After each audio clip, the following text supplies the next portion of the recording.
Hi there everyone.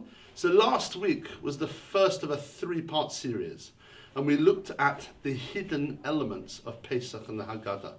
And we looked last week through Karpas, which is the third I should say, right? Kadesh Urchatz.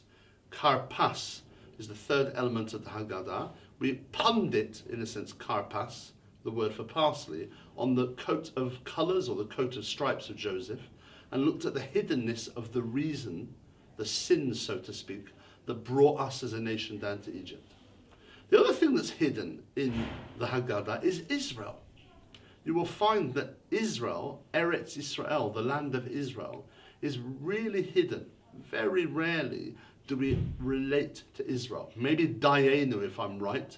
We'll see in Dayenu, right, that if God had not brought us into the land of Israel.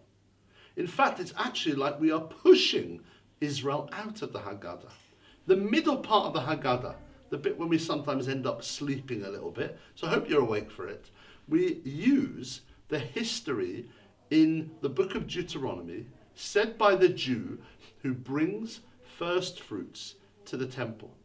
And he's told to relate to his forefathers. He says, my ancestor was a wandering Aramean and he went down to Egypt. And we talk about the potted history that we went down and we were enslaved and we cried out and God brought us out of Egypt. In the Torah, it continues, and God brought us to this land, to the land of Israel. That bit is not mentioned in the Haggadah. We drink 4 cups. Why? Because early in the book of Exodus, when Moses goes to God, God says, I will bring the Jewish people out of Egypt and I will save them and I will redeem them and take them to me as a people. 4 words that refer to redemption. Said the rabbis, 4 cups of wine therefore should be drunk on Pesach. But there's a 5th word. I will bring the Jewish nation to the land of Israel. That isn't referred to as a 5th cup.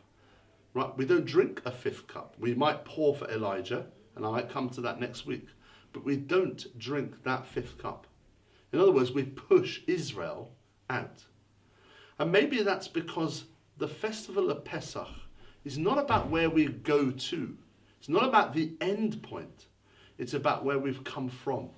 Sometimes we can be so obsessed with making things right, with getting to the promised land, with sorting the world out, that we also forget that that might not ever happen.